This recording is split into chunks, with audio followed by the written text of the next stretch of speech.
Yeah, good evening, my friends. Good evening, my followers. You are welcome once again to today's edition of The Door Opens. The Door Opens is a program which I've told you what it's all about, to tell you the secrets of our ancients. In today's edition, you are going to hear about seasons. Seasons. In your Bible book of Ecclesiastes, you hear that season, there is time for everything, time for this, time for that.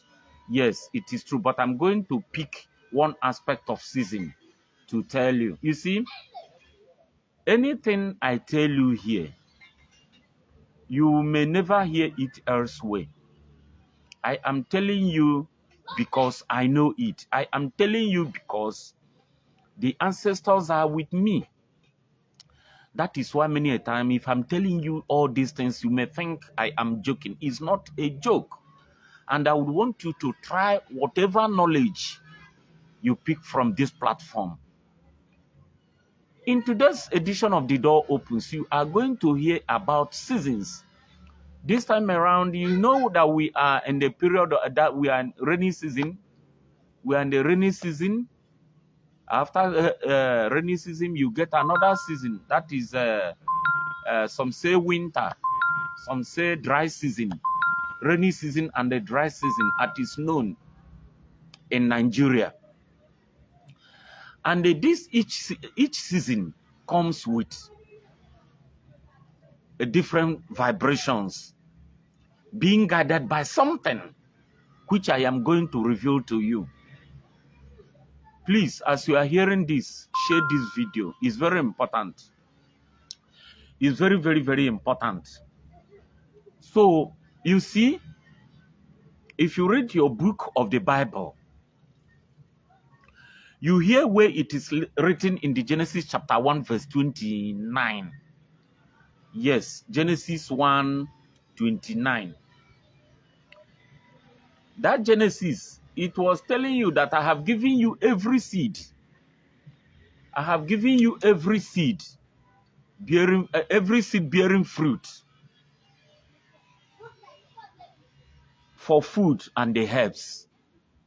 Yes, for food and the herbs. That is what your Bible says. I have given you every seed-bearing plant for food and herbs. Genesis chapter 1 verse 29. Why am I making this video? I am making this video because at times you seek. At times you don't know what is happening to you. That is why if you go to different denominations, they will tell you that you are being tormented by either one witchcraft or that, one witchcraft or another. Then you begin to run around. At the end of the day, they will tell you it's your village people. If not your village people, they will say it's ancestral curse. Today, there is one aspect of season I want to talk about, and that thing is plants. Plants and the seeds. Yes, the impact of seasons. You know, there is time for everything. But this time around, I'm going to tell you time of fruits. Time of fruit. Why am I making this video? Because in the ancient, they lived a very long time.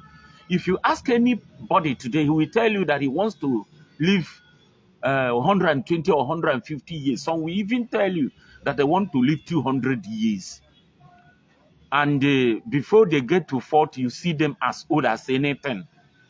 That is life. It's also you, Uchesin, you are welcome. You are welcome. Please share this video. It's very important.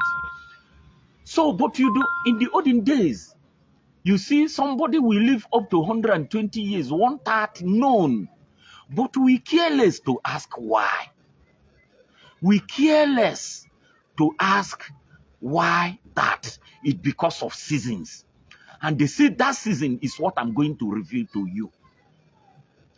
It is true that if you are talking of seasons, seeds or plants, which I major in today edition of seasons, fruit, some people take it for benefit, for physical benefits. They take it for a stronger immunity. They take it for improved digestion. They take it for better nutrition. They take it for better hydration and the natural detoxification. That is why people, if you ask them, they take fruits. But they fail to understand the spiritual impact or the spiritual meaning of taking fruits. Why am I making this video? There is a season going on now, and I want everybody to benefit from it. If you benefit from it, it will be very hard for you to fall sick. It will be very, very hard for you to fall sick. It will be very, very hard for you to be attacked spiritually.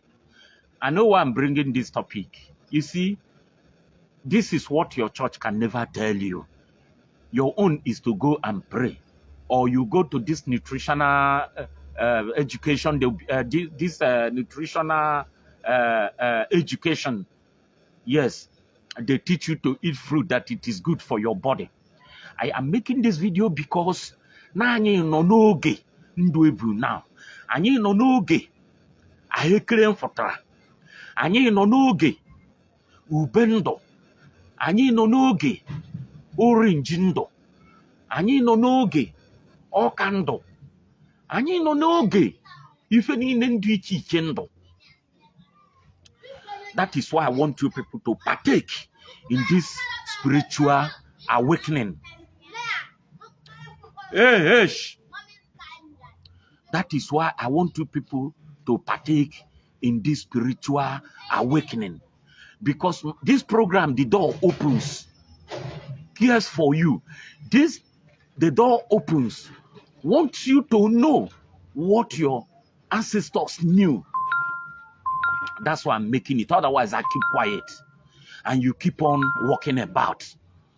Now, I want to tell you about the spiritual and the emotional benefits of this season we are into. And before then, I want to tell you, the God created man in a way that his system is being guided. Those gadgets, share this video. Welcome, my brother. And before this message, I think I have to greet you people. I have to thank Blessed Ozo. Blessed Ozo is the reason I am making this video today. He sent me data. He sent me, should I say, money? Yes, to fund what is going on today. Thank you very much. And I want to equally thank Odus Gadgets for your belief, for believing in me. I want to thank you for always sharing my video. I want to thank you for believing in me. Yes, I want to thank you. God bless you. I want to call on my brother and a friend, Obu Michael. You've been there. You sent me 12 gigs yesterday. Yes, God bless you. I'm grateful. You people are the reasons I'm doing all these things. You are the main reason I'm doing all these things. I'm not doing it for anybody to pay me. I'm not doing it to get followers. I'm not doing it for Facebook to pay me. But if they pay me, I will not reject. But I want our people to be awakened. There are things you don't know that will assist you spiritually and physically. It is not about going to church. It's not about fasting and prayer. No. There are things that will help you, assist you in your spiritual well-being. And I'm going to prove it to you today. They come through.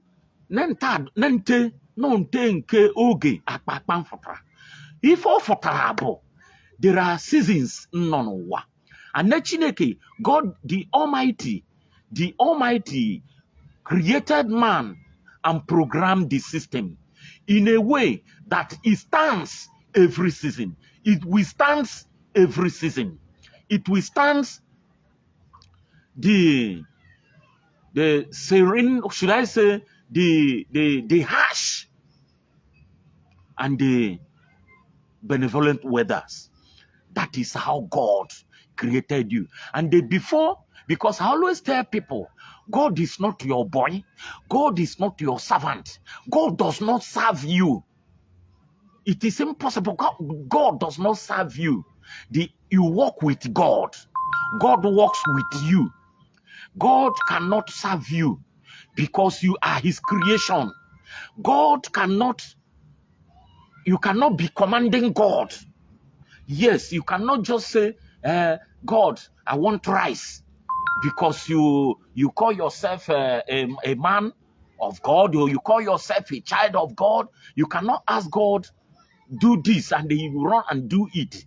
You must contribute. Your own is to do 99.5%. Then God will grant 1%. 0.1%. That's what God will give you. Now, since you've known how God, the system of every human being, is made by the Almighty. Chineke seasons in every cell in the body has its own season. Every organ in the body has its own season of maintenance, and you have to follow it that way. Now, Ghana kwa hekrente, gandi madu neri hekrente. This is the time. This is the time you are supposed to irige ahekre gene ngwango. You see, when I'm talking about this spiritual and emotional benefit of taking all these seasons serious, you people may think I'm joking. Connection with nature and the divine. I have quoted I have quoted the book of Genesis chapter 1 verse 29. For you, go and read it. You will understand where I am going. Now, how does it assist? For your inner balance and the harmony. Inner balance and the harmony. That is why you have different seasons. They will not teach you this. Inner balance and the what? Harmony. This season carries vibrations. It carries vibrational energy when eating certain foods, certain fruits, certain things. Wife zoro bundi utu mokwanu ndi marife ndi non into spirituality. Wife zoro wema. No nwekwasa hu promote in no. Yes, obukwa no ga netu. I am trying to tell you some of my secrets. I learned it far back. I learned it many years ago. This season supports emotional clarity and the spiritual calmness. It helps you in spiritual alignment with what? With the present time. What is the present time? Na anye nongbe nkena hekre na afota. No nengboko manyari ife mbu Chineke. Ife nkere ụwa manyari ife nhi mmeroji. Mara na time edonta na your system ye wofota hekre. Ka hekre na afota taji eginije tagburu nwo. Gube fotrante taji ube. Gisi gunu ube jena. This is the time of granite. Eat granite as if you will not live again. Eat peace as if it is your life.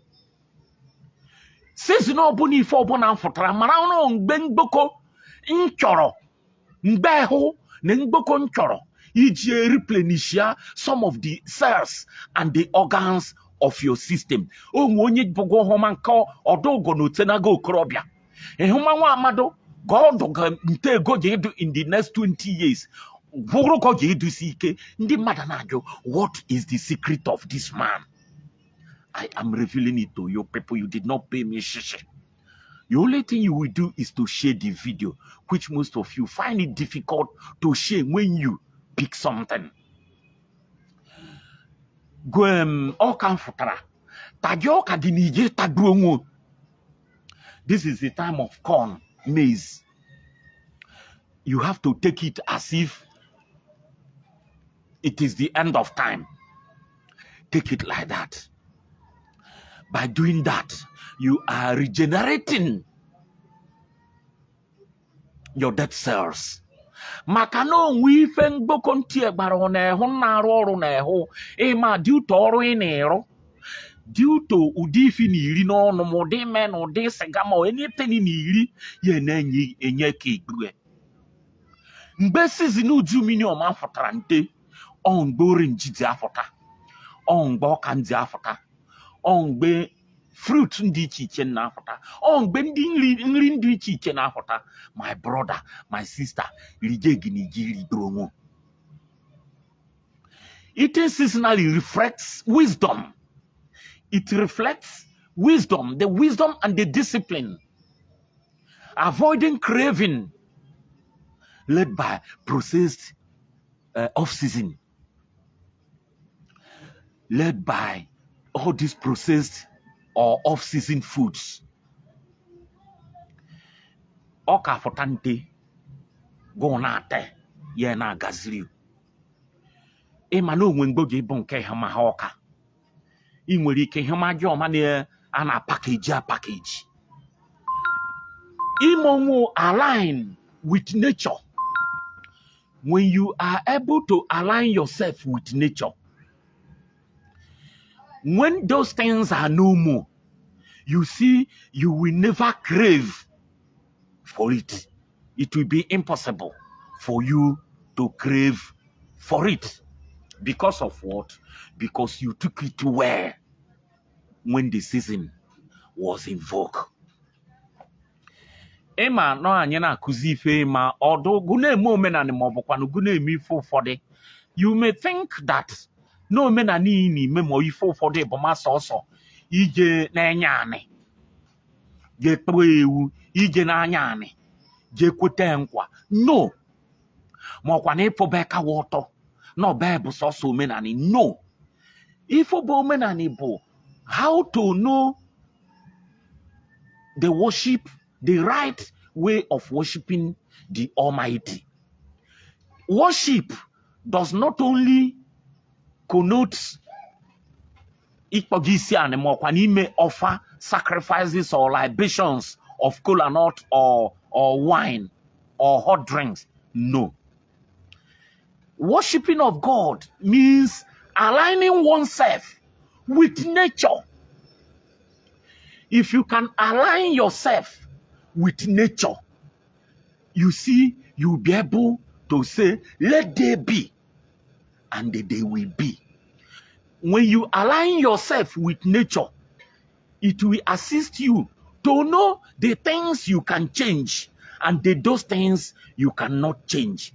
That is why people in adoration in the name of God, let there be no rain. Mgbe nwaanyị kwesịrị mgbe nwaanyị ndị ime ya bụrụ na mgboko nyere nwata nwoke ma ọkwanụ nwata nwaanyị. E mara na ife nyere nwaanyị ife na owofụtakwara ya bụrụ na amụrụ nwaanyị nwaanyị ma nwoke. Because you have the wisdom, you have the knowledge of the universe, esoteric knowledge. May you accept it, because there are things you can never change. It's simple. There are things you can't change. If your wife is pregnant with a woman, you can never pray for her or for the baby to turn to man. It is impossible. Even witches cannot do it because it is beyond their power. I admonish if a man nakuzi maka if any really na this season on a year, it is not that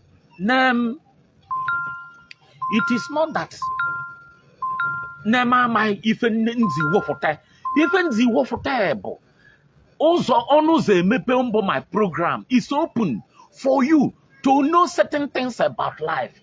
That it is not only if you believe in Jesus or you believe in your ancestors or you believe in your any deity that whatever that will happen to you will not happen. It must happen.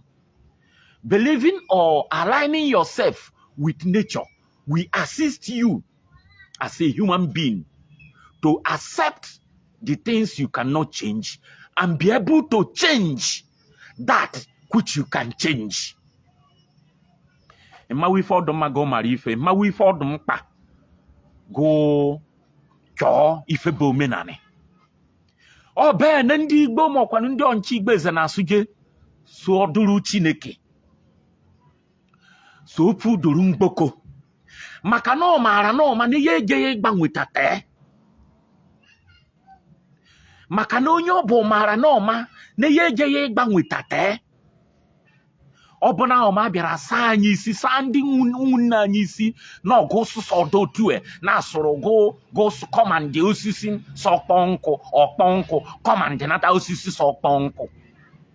What am I trying to say? That the door opens, which is my program, is meant to educate you to reason like the ancients so that you shape your life in order to fulfill the purpose for which the Almighty sent you to this earth. Anyị nọ na season ife oriri emegba ji ofu hafuta rije gị na iji rigbo onwo motoritakwa na no self because no yes wherefore ekpoje ye beji ase for some time nke mbụ ya eru mgbe ji adọhe gụrịta ji mara na esu nna nego ritara ma go kwesi nwoke ibe anyị esu n'isi azụ bini na n'isi azụ bini eje eso ya ebe onye maka na ọtanyare. Are you getting the topic now? Remember, we are discussing both physical, emotional, and the spiritual meaning of seasons. Emaramano winkuro sina na afota na okochi. Emaramano winkuro sina afota na ujumi no tuwe na ujumi nindo. Mgbe duike mara ife niile, emara nenkuro sisi niile according to your Genesis chapter 1 verse 29. Even nezije quote through no Bible. Nenne mi ife busunu mara netupu ede ndi Igbo mawore obe bugu je ni bonye ndi mgbe gamini na eze mini ekwe ha sa afota gi ono je nubi ye je yota akpakpa oyota ube ye oyota oka akpakpa ube na hekere ye owa bia na mebe n'ụlọ na-esie na-ata diri na-akpa nkata ịma nọ mgbe ọ bụ mgbe ife nna n'ime the cells the organs nidire ọbẹ na Chineke mere se the season ndo so ọsọ ọbẹ gente ba hekere hụ ọsọ na-afịa nke ọdụnya ha oke ọnụ maka na ọ dị season maka na your system nidire maka na your spiritual being ịma I call it overself. That your overself needs it for spiritual energy. You need it for physical energy. You need it for emotional energy. Ma we fenbe. Ye brone no namba na egetonum. Ye brone obe na barandi ba anyị mba. Mbochi nyi ikuzi maka osisi meti ebe ọnụ. Gị bụ nwata nwoke gu nwe ibe ka ma ono nwani nọ nyiro nguru mere idze ebe ube nguru mere idze ebe mango aju nde osisi oni idze woro gị nọ nte na anụmonu m idze bere mfụ. The program is the door opens. Have you ever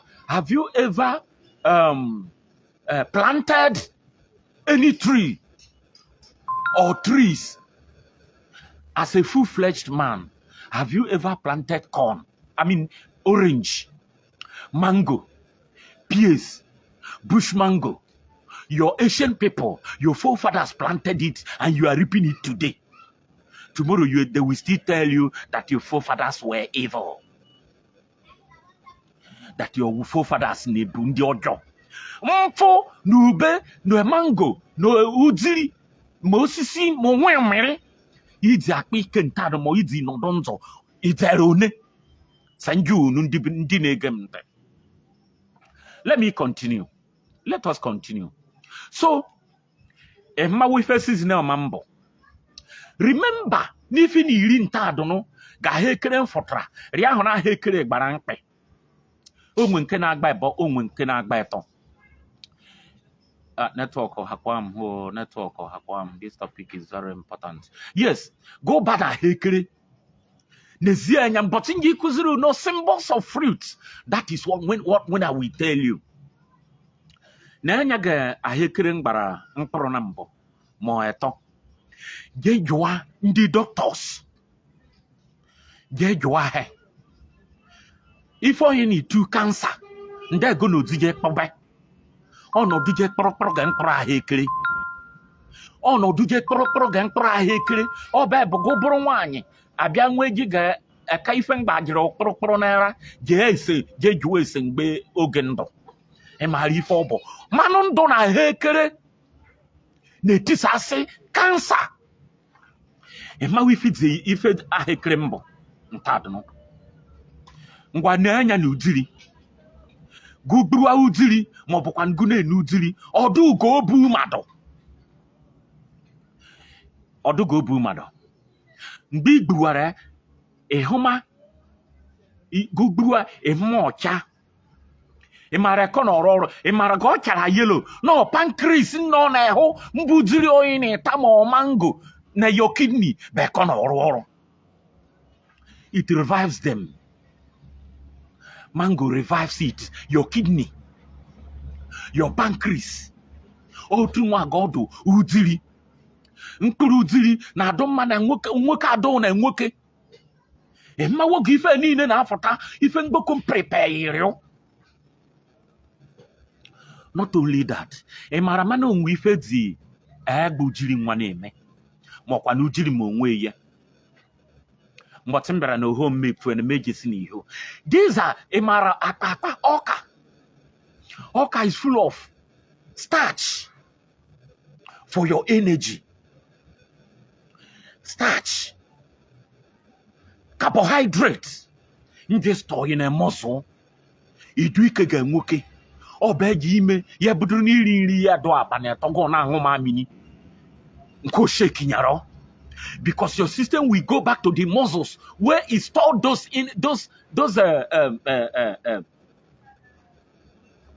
what do you call it? Carbohydrates. It will go there, pick it, and supply to your system. Emma we find there. They no go. Emma go na Africa. Vegetables. Watermelon. Water leaves. This is the time for you. Yebruni ni here water leaf. Mokwani here vegetable soup. Moni ziriye ligie ginijiri go this time around. This is the season. Emma went out no. Emma we forbo. So whenever anything comes, season a year for tra. Ini because it assists you. If you want to know what I'm telling, see, if the spirit, it trains the spirit to wait for the season.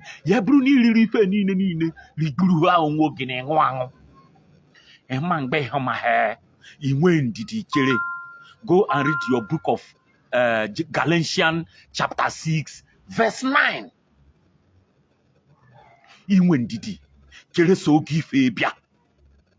Seasons. And I make food in generally. If make food seasons generally, even the football, even concentrate na ye, even get zonzo. Say man on nuju mini and ke ban edije mendi mmadụ ihe because na enwu ntanata. E mama no nwe onye season je na enu na nke malaria enwete. Otherwise it's not kwandi AA, ma kwandi blood group A, ma ndi blood group B, ma kwane so no kwandi nwe what do you call it, genotype AA or O+. My brother, nature is beyond those blood group. Nature, the universe is beyond, is more powerful than those blood group and the genotypes. Emaramana guneri water leaf. No one say BP male. Emarama otu of trante go do ikene rie gaji na eji fotante na eji riji gu na sigwe ebie nwayo na esi with etuta ye na ugu na eji na eri emarama na onwe ife ji imesa BP yaw. I'm talking about seasons. The spiritual essence or effects of seasons in somebody's lives. Now, I come to the other side of it. Maramana each season will even name ya. Now last December 23 or 24, I told you something about the sun and the earth. I want you to go back to my video and watch that. Mbano n'udu mini now. Until I know n'udu mini, gabere n'udu mini, there is something that is happening also in the cosmic. And if you attune yourself, you get the blessings. And on July now. Now from July 20 to August 21 or July 21 to August 20. Iji gom ejeneme kọwara jire cho enyo homa gachiji abo na anyo. Iji ji enyo homa gachiji abo na anyo. Pakpakpa chi anyo. Pakpakpa chi abo. Pakpakpa gijide phone time neka before you know it all your 12 o'clock. Before you know it, na chine wozita all your 10. Guna jekome takubenya chi abo. I don't know why you people don't observe all these things, but I will not blame you. How would you know if you keep on waiting for somebody that is coming from the sky? Knowledge is power. Knowledge is power. Yebruni riri o ma riri ego tara hekere taru be tari fo bu ne eri taru a this season. Yeah, na ọzọ na-afụta abịago bee ka enekwanya n'azụ. Ọzọ na-afụta gara isi na-eji fụta between November, December, September, October, November, December. Buy it to rice. Na-emerụ ya bụrụ nte ọnụ, I think na onions na-afụta nte so tomato. Rigbu onwe we rigu na tomato. Monosado wefọ. Your system needs it. Yebru cucumber for otu cucumber for trante isi go na eje na sona mbini rife season in season out season in season out pata nyonyo onwo irrespective of the type of work you do e manage baga di ekwenka abum na prove. If I open up and tell you my age, you run away. Ndi mara manezi ne nefu ma na achi on be ndị Igbo no katanza na asum na odokwago onye ọma has no mgbasị no onwe emo na onye ọma na-enwekwa onwe ya enwe. Don't climb, live there. Na onye ọma na-enwekwa onwe enwe. Ife ofotara ife mbu the secret before man furu. Ife mbu the secret before man kawaru nuntado. If you have any question, you ask me. Masokwa ye bro ni nwere ife ndoka prostrate. Yes, like prostrate. Mama no nwe osisi ji na erigba. E mara ma no nwe mkpụrụ osisi ji na erigba. Nke onwe ke prostrate cancer nweto. E mara garlic. Mgbe season eje ifota, I think between September and November, garlic afota. Anyị na-evuje na ekpaga, anyị na-evu nri ewu. Anọkata kopịara ndị ji kpuchi imi n'oshi isi. So si je isi. I am telling you what to do. E mara ma no onwe onye oje ịnọkata n'ụwa. Enoma n'isi ware. Impossible. Ongono no bukwa the blood system no kwa ife orita woro na ehwe ya efuru oho ka ị na-eme nwa small exercise. There is season for everything under the surface of the earth. Time to live, time to be born, and the time to be unalive. Time to smile or laugh, and time to cry. When you align yourself with nature, when you align yourself and forget about somebody coming from the sky, whom you pray to, and all your problems will be over. As I told you, in every circumstance, try to differentiate those things you can change and the ones you cannot change. When you know this, you will be happy. When you know this, nothing will shake you. That is why some people, whenever anything happens to them, anything misfortune, you see them glowing in a smile. You see them smiling. You see them feeling happy. Because they know that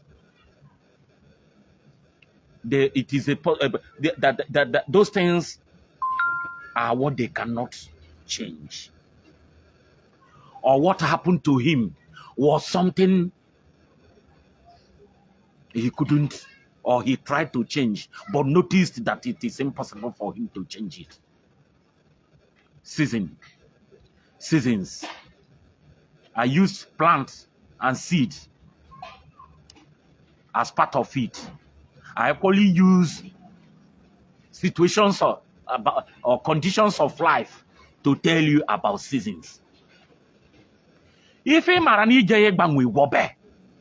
don't go and give anybody money to pray for you. Yeah, bro, fibroid no nefo. Fibroid no do nefo. But ye panwo. Also ko nroli fo yi pere bidon tadunu tu pebeti. Nefo kwa e mota anwa. Until ije me ifi kwesiri ma adani mere operation do successful. Not adi the season. Go na enwa inwa ye bru ni nweta be oro ni jere akwụkwọ nke inweta oro. When the season of success comes, nobody will stand your way.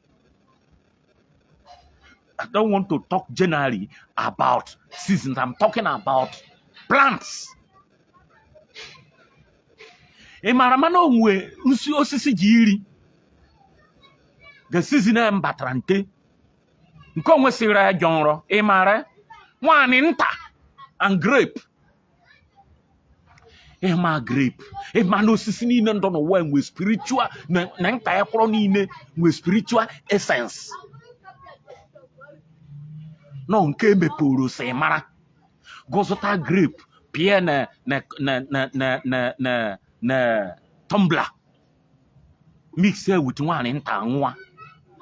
Both prostrate, both cancer, if a basari for honey, or tipia, and no where God see because of his vibrations, anything negativity cannot come close to you. Or boom freeway. Imantene no go kobo. Nibanye onwe mpro eze tofen duji eni tokobo. Ntenu jumini enkozi ame. Go bronye marife, go no me fota ini iriye because nife njuputara ebo iron. E maramego igo yote debe no no na mosa bia onte. Na good debe na the four corners of no wedo ndi ho na side nyeje na for na yinweto. Hey, I will slap you. So you see that these are the things he kwesịrị ịma na onwe ehihie ụfọdụ go fuftara nte because ọkọchị bịa nte ha niile akpọnwana go mara ini ije na eye ewota ife kwesịrị na ewota na eye nke mbụ mgbe ọ nara your spiritual energy adọkwara gị ọdụ please share this video. If you like what I'm doing, share it. If you like what I'm doing, contribute by commenting, by sharing the video, by liking it. Yeah, that's all. Very soon, I will go back to my Ogbuagu. And I will equally want to use this opportunity to tell you that you should go to my TikTok page. I'll be teaching in TikTok page very soon. Like 10 minutes or 5 minutes. I will be teaching. Just I will leave. Go to my TikTok account called Ogbuagu Ndidiono. Ogbuagu Ndidiono, my TikTok page. You see it there. I'll be teaching there very soon. There are some gadgets I'm preparing to acquire. When I get it, I will start going to my TikTok to teach. And there are many things that will be coming your way through my TikTok account. On this note, if you have any question, you are free to ask me either by calling my number or through comments. You can ask me any question at all. Next time you will see wonders. I'm going back to our deity. There are other things I'm going to expose about our people, and you will marvel when you hear that one. It's going to come in the next 2 or 3 days. Please, you are free to support. I thank Odu's Gadgets. I thank Blessed Ozo, who always call to ask about my welfare, who always give me my normal dose of drink. You know, I always live by the pool of Bethsaida. When I'm talking of pool of Bethsaida, it's the pool of beer parlor. Yes. Because after drinking, I know the fruits and the leaves that will detoxify my system. Yes, it's true. So, thank you, Blessed Ozo, for your kind magnanimity.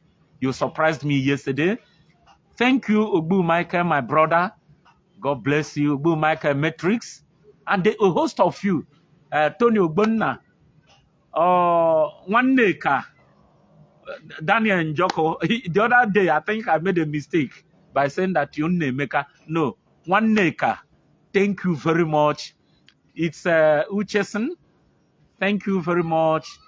And many of you, Blessed Ozo, Ogbu Michael, Tony Ogbonna, Njoko, Waneka, Daniel Njoko, and the host of you, thank you very much. On this note, please share my video. Tell our people to join me. I always maintain that if Yabronem Bonya Nambra, Nuna Nasha, but Gambo Munyoncha, do neje kwa karandi banyu, no karandi banyu no mwifeneme. Let them come back and learn. There are other, they can prune. There are fruits, it will brighten the aura of your spiritual, it will brighten your spiritual aura. That is your spiritual attraction. So that when you eat, you pray, the Almighty it will go through.